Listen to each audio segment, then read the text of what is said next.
வணக்கம் ஃப்ரெண்ட்ஸ். எனக்கு சின்ன வயசுலேருந்து ஒரு ஆசை, நான் ஒரு பெரிய சிங்கர் ஆகணும்.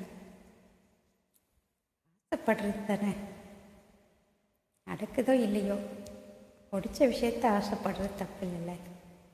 எனக்கு தொண்டை சரியில்லை, இப்போ ஒரே இருமல். ஒவ்வொரு வாட்டியும் காம்படிஷன் ஜீ தமிழில் நடக்கும்போது நான் ஜீ தமிழில், விஜய் டிவியில் ரெண்டுமே பார்ப்பேன். அப்போது நாமளும் அங்கே போயிட மாட்டோமா, ஒரு வாய்ப்பு கிடைக்காதா அப்படின்னு நிறைய வாட்டி நினச்சிருக்கேன். நான் சின்ன பொண்ணாக இருக்கும்போது டிவியெல்லாம் கிடையாது. டிவியெல்லாம் இப்போ என்ன ஒரு 30-35 வருஷத்துக்குள்ளே தானே இருக்கும். அதுக்கப்புறமுமே நிறைய வாட்டி ஆசைப்பட்டிருக்கேன். என்னை விட என் கணவர் ரொம்ப ஆசைப்படுவார், நான் டிவியில் பாடணும், அதை நிறைய பேர் கேட்கணும், அவரும் அதை டிவியில் பார்த்து உட்காந்து கைத்தட்டணும் அப்படின்னு ஆசைப்படுவார். அவர் ஆசை நிறைவேறவே இல்லை. இப்போ தான் ஒரு காம்படிஷனில் கலந்துக்கிட வாய்ப்பு கிடச்சிச்சு. செலக்ட் ஆகுமான்னு தெரியல, ஆனாலும் அதில் கலந்துக்கிட்டதே எனக்கு ரொம்ப பெரிய சந்தோஷம்தான். என்னோட நலம் விரும்பிகள் எல்லாரும் வேண்டிக்கோங்க.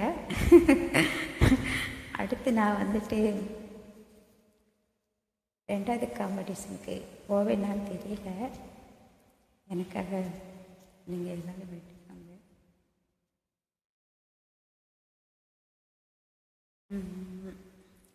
பிளான் பண்ணிட்டு போகலை, திடீர்னு தகவல் வந்ததும் திடீர்னு போனேன்.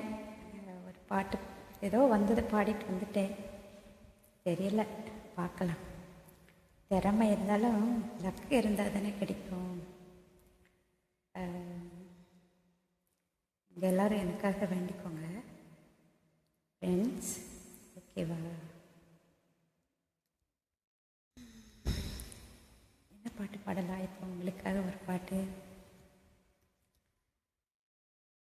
எவனோ ஒருவன் வாசிக்கிறான், இருட்டில் இருந்து நான் யாசிக்கிறேன், தவம் போல் இருந்து நேசிக்கிறேன், அதை தவணை முறையில் கேட்டு கேட்டு நான் கிறங்குகிறேன், கேட்பதை எவனோ அறியவில்லை, காட்டு மூங்கிலின் காதுக்குள்ளே அவன் வாதும் ரகசியம் புரியவில்லை, எவனோ ஒருவன் வாசிக்கிறான், இருட்டில் இருந்து நான் யாசிக்கிறேன்,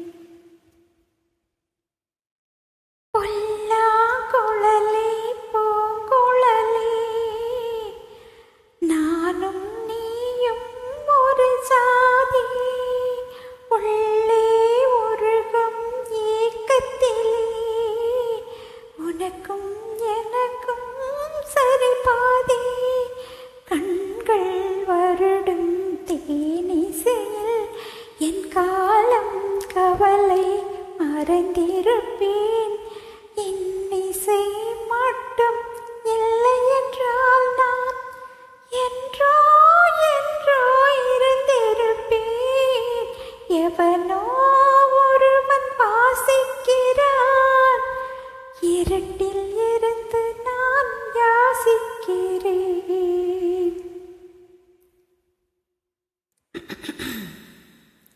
வணக்கம்.